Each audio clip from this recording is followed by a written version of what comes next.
Children, let us continue the solution of the model paper 1, that is the science paper of 2020-21. Now let us come to the solution for the chemistry part. That is the sixth main question in the part B, that is the chemistry part. They are the multiple choice questions. 4 alternatives are given for each of the following questions. They are the incomplete statements. Choose the correct alternative and write the complete answer along with its letter of alphabet. 3 questions are there. Each question carry 1 marks. That is the 14th question. The gas liberated when an acid reacts with a metal is. Here there are 4 options: hydrogen, chlorine, carbon dioxide, nitrogen. Most of metals reacts with dilute acids to give metals, salts and hydrogen. So here hydrogen is there. You can say that the gas liberated when an acid reacts with metal is hydrogen. This is the answer. Hydrogen. Option A, hydrogen is the answer. Next, the 15th question. The hydrocarbon that undergoes addition reaction among the following is. So here the options are C2H6, C3H8 and CH4 and C3H6. These 3 are the saturated hydrocarbon, and the option D is the unsaturated hydrocarbon. And you know that unsaturated hydrocarbon undergoes addition reaction. So the option D is the answer. So you write the answer. Option D, that is C3H6. C3H6. Next, let us take the 16th question. In the modern periodic table, as we move from left to right along with the period, the atomic size of the elements, 4 options are there: increases, does not change, decreases, first increases and then decreases. Here, so what is the answer? Here you have to choose the answer C, because you know that atomic radii of the elements decrease gradually from left to right in a period because the nuclear charge increases but no extra shell is added. But nuclear charge increases. So what is the answer? Option C.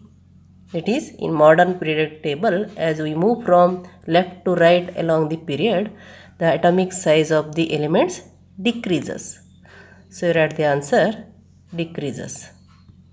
This is the answer. C is the answer. Now let us come to the 7th main, that is the 17th question.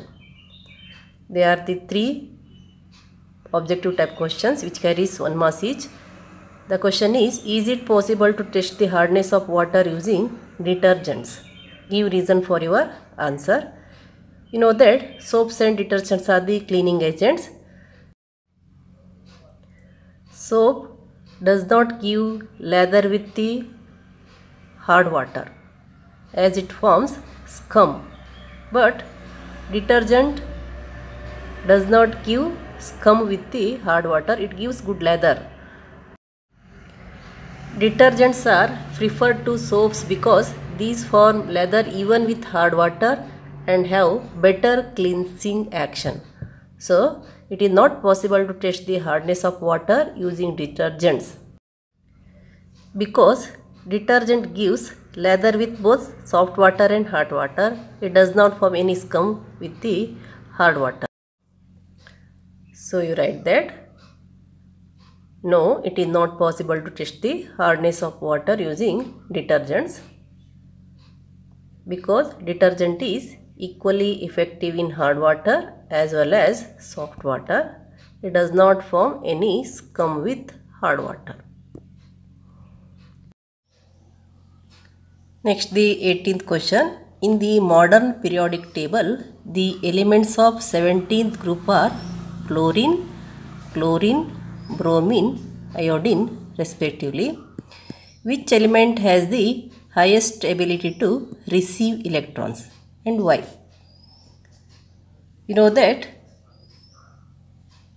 the chemical reactivity of non-metals decreases on going down in a group.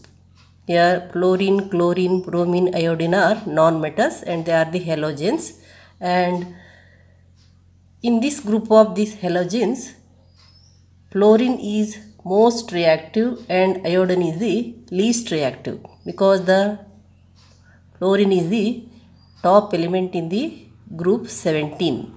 So it must be highly reactive. So chlorine has highest ability to receive electrons. So write the answer. Answer is what? Chlorine has the highest ability to receive electrons, because the tendency of the element to attract electron decreases going down in a group. Chlorine is the element in the top of the 17th group.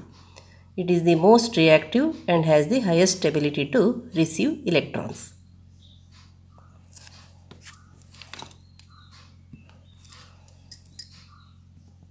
Write the answer.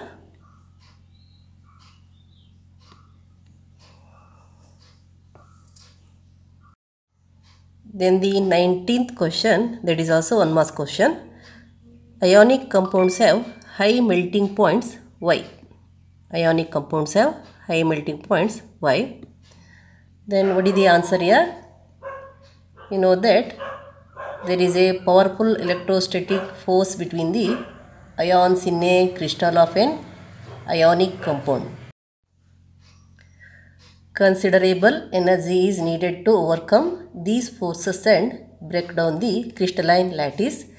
Hence, these compounds possess high melting points and boiling points. So, write the answer that there is a powerful electrostatic force between the ions in a crystal of ionic compounds. There is a powerful electrostatic force between the ions in a crystal of ionic compounds. Considerable amount of energy is required to break this strong inter-ionic attraction. Considerable amount of energy is required to break this strong inter-ionic attraction. Therefore, ionic compounds have high melting points. That is the answer. Here, answer is given. Now you come to the 8th main question. There are 2 marks question. There are 3 questions. The first question is the 20th question. Name the ketone having 4 carbon atoms and write its structure. You know that the ketones are having the carbonyl group. 4 carbon atoms means that is meth, eth, prop, but comes, and as it is ketone, the name will be butanone. Then it is butanone. So what is the answer here? Ketone having 4 carbon atoms is butanone, and its structural formula is CH3, C double bond O, CH2, CH3. Then it is ethyl group. Ethyl, it is methyl. So it is, and its molecular formula is C2H5COCH3. So here this is C2H5 and this is CH3. It is C2H5 and this is CH3. So this is the structure of the butanol, that is the ketone of 4 carbon atoms. That is the ketone having 4 carbon atoms. So what is the name of the ketone having 4 carbon atoms? That is butanone, and its structural formula is like this way. and it is the molecular formula. This is the molecular formula. This is the structural formula. Now the OR question is there. There is choice question. Explain combustion reaction of carbon compounds with an example. Carbon reacts with oxygen to give heat and light. Similarly, carbon compounds also reacts with oxygen to give heat and light, and this is nothing but combustion. And if you want to explain the combustion of carbon compounds, you write that most carbon compounds release a large amount of heat and light on burning. One example you give on combustion, methane gives heat and light, and this is the reaction. CH4 plus O2 gives CO2 plus H2O, and heat and light will be liberated. And you know that saturated hydrocarbon will generally give clean flame, while unsaturated carbon compound will give yellow flame with lots of smoke.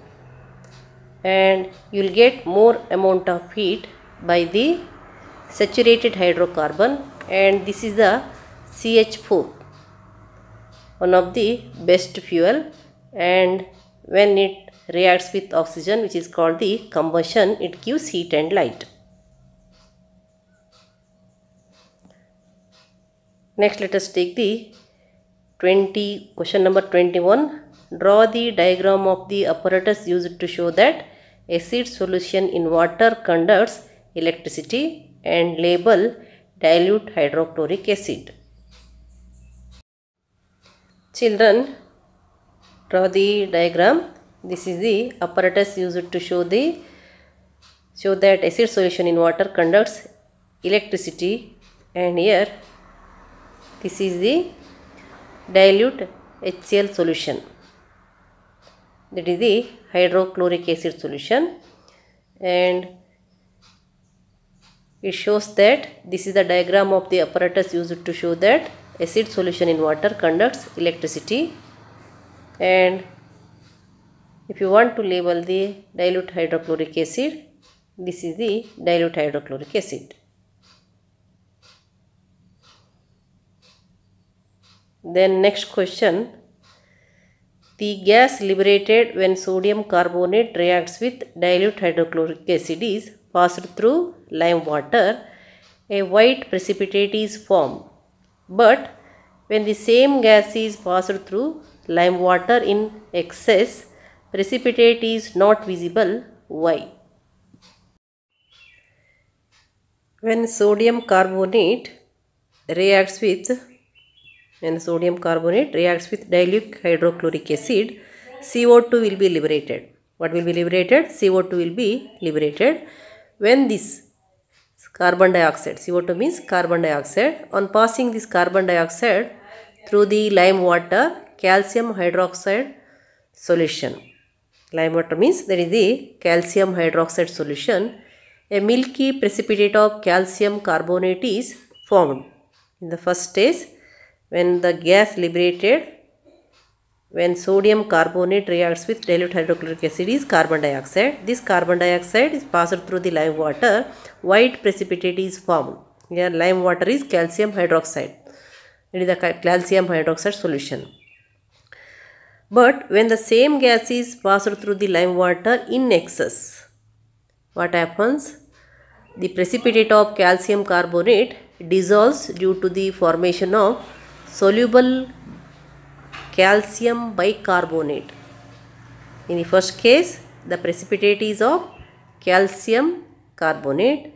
In the second case, the formation of soluble calcium carbonate is there. So, the precipitate disappears.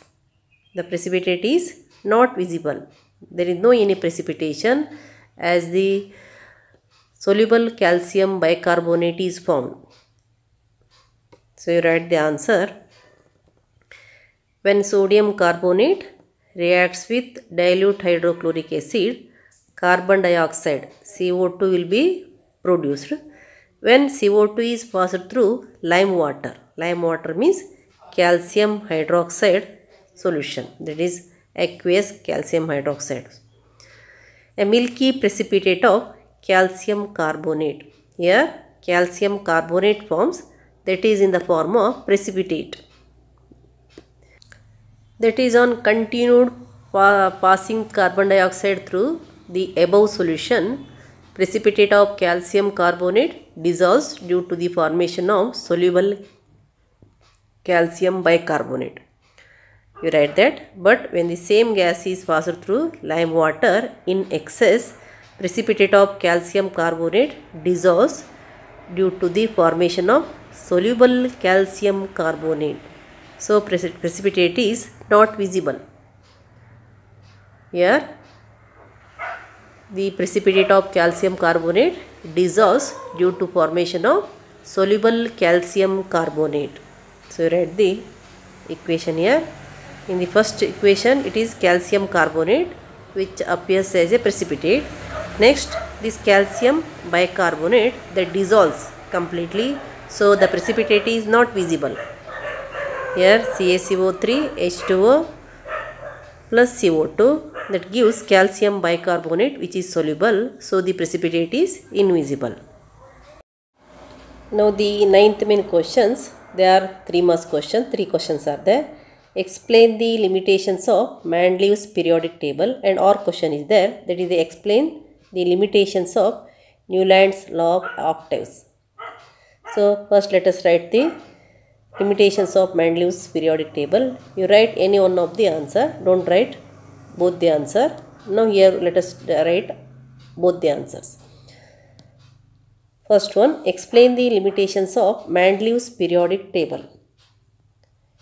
In Mendeleev periodic table, there are many limitations.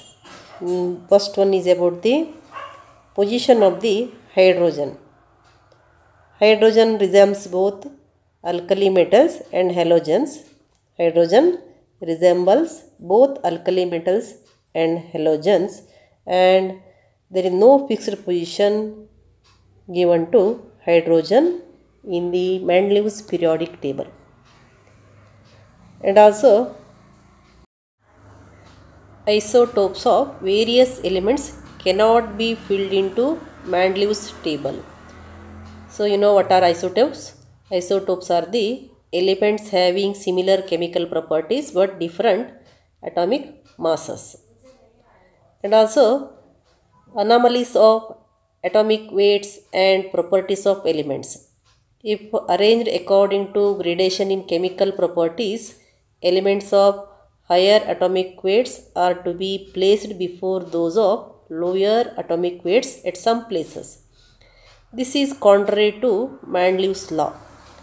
For example, argon with atomic mass of 40 comes before potassium with atomic mass 39. Iodine with atomic mass 127 comes after tellurium atomic mass 127.8. And also falling of dissimilar elements in same group. Some chemically similar elements fall in different groups, while some chemically dissimilar elements are placed together. We can give the example. Copper, silver and gold are placed in the group of alkali metals. Mercury, lead and barium, which possess similar properties, fall into different groups. So you write that the limitations. First one is hydrogen resembles alkali metals and halogens. He could not assign a correct position to hydrogen in his table. That is the first limitation. Hydrogen resembles alkali metals and halogens. He could not assign a correct position to hydrogen in his table. Second, isotopes of various elements cannot be filled into Mendeleev's table. Third one, the atomic masses do not increase in a regular manner in going from one element to the next. So it was not possible to predict how many elements could be discovered between two elements. That is the third limitation. Here, the atomic masses do not increase in a regular manner in going from one element to the next. So, it was not possible to predict how many elements could be discovered between two elements. And the fourth limitation, some chemically similar elements fall in different groups, while some chemically dissimilar elements are placed together. So, these are the four limitations of Mendeleev's periodic table. Next, about the limitations, that is the OR question, limitations of Newland's law of octaves. Then what are the limitations of Newland's law of octaves? There were only 56 elements known at the time of Newland's. Only elements up to calcium with atomic weight 40 could be fitted into his scheme of octaves. In order to fit elements into his table, he adjusted two elements in the same slot. For example, cobalt and nickel were put in the slot in the note containing chlorine, chlorine, bromine, which have different properties. Similarly, iron, which resembles cobalt and nickel, was placed far away. Children, write the limitations of Newland's law of octaves. First one you write, it was found that Newland's law of octaves was applicable only up to calcium. Only up to calcium. It was assumed by the Newlands that only 56 elements existed in nature. Later on, several new elements were discovered whose properties did not fit into the law of octaves. Third one, Newlands adjusted two elements in the same slot but also put some alike elements under the same note. For example, cobalt, nickel put in one slot in the note containing chlorine, chlorine, bromine, which have different properties. Iron, which resembles cobalt, nickel, was placed far away. So, these are the limitations of Newland's law of octaves.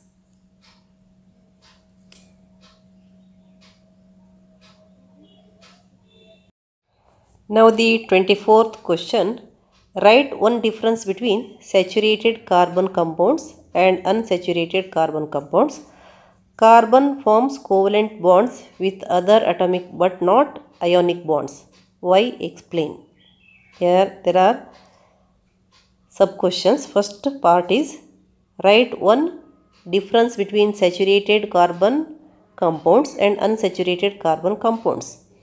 And other next part is, carbon forms covalent bonds with other atoms but not ionic bond.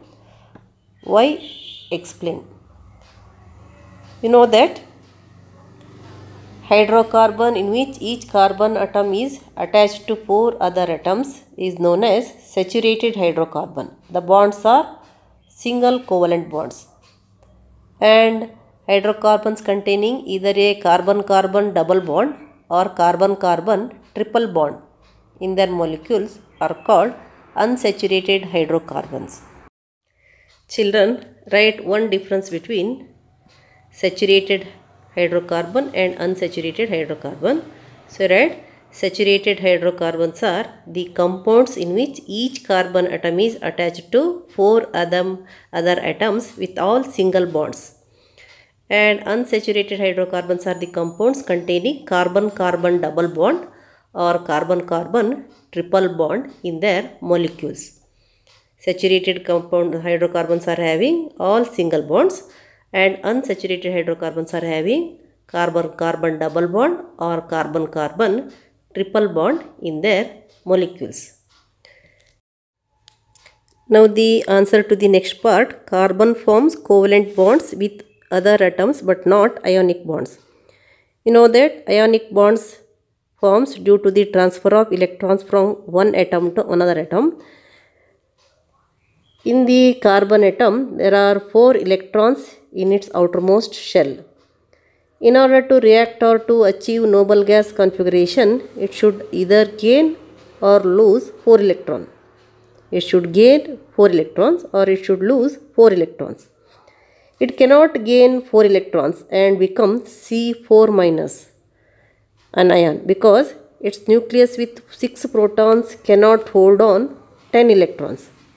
Also, it cannot lose 4 electrons and become C4 plus ion, because a very large amount of energy would be required to remove 4 electrons from a small atom like carbon having a very close nucleus with 6 protons. Carbon overcomes above problem and forms a large number of compounds by sharing its valence electrons with other atoms of carbon or with atoms of other elements. Therefore, here carbon forms covalent bonds with other atoms but cannot ionic bonds. So, you write the answer.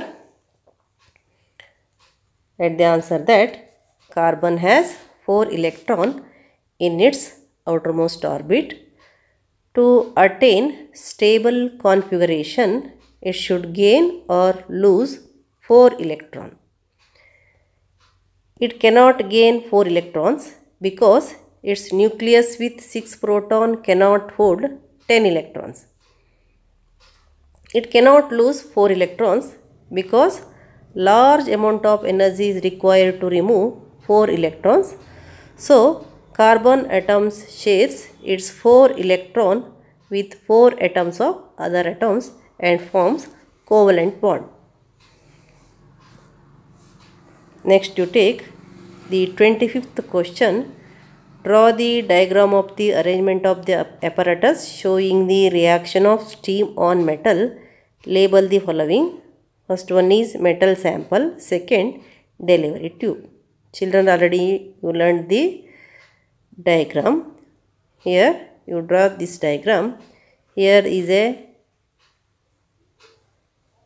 metal sample and here is a delivery tube.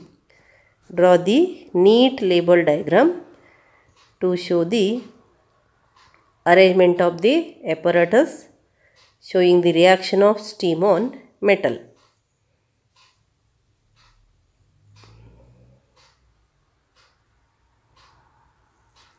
Next question, the 4 marks question. Only one question is there, that is the 10th main question. 26th question. What are alloys? Name the alloy which has lead and tin as its constituent and write one of its uses. And second B part question, what is an amphoteric oxide? Write any 2 chemical properties of metals. Then what are alloys? Alloys are the homogeneous solid solution of one metal with one or more metals or non-metals. And alloy which has lead and tin as constant is solder. And it's one of its uses, it is used in welding electrical wires together. So you write the answer. Alloys. Alloys are the homogeneous mixture of 2 or more metals or a metal and a non-metal. Then solder is the alloy which has lead and tin as its constituent. And one of the use of solder is in welding electrical wires together. Next, what is an amphoteric oxide? Write any 2 chemical properties of metals. In B also there are 2 sub questions. The first one is, what is an amphoteric oxide? Then what you are going to write about amphoteric oxide? Oxides which react both with acids as well as bases to form salts and water are known as amphoteric oxides. Examples are aluminum oxide, zinc oxides. Aluminum oxide and zinc oxides. So you write metal oxides which react with acids as well as bases to produce salt and water are known as amphoteric oxides. Aluminum oxide, one example. Aluminum oxide reacts with HCl to form aluminum chloride, which is a salt, and it is a water. Similarly, aluminum oxide reacts with the base sodium hydroxide to form sodium aluminate, which is a salt, and water. So this type of oxides, metal oxides which reacts with acids as well as bases to produce salt, are known as amphoteric oxides.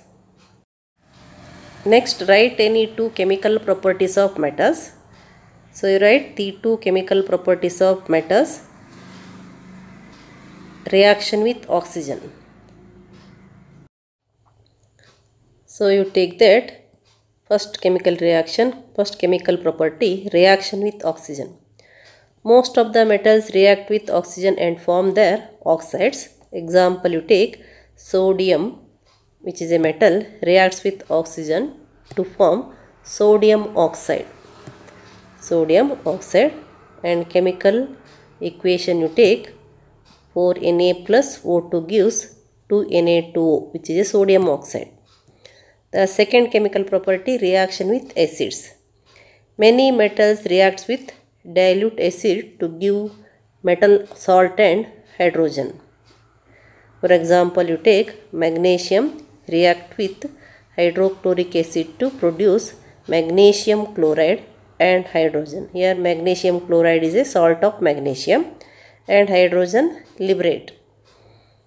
When metals reacts with hydrogen liberates and corresponding metallic salt forms. So you write the equation Mg plus 2HCl gives MgCl2 plus H2. These are the two chemical properties of metals.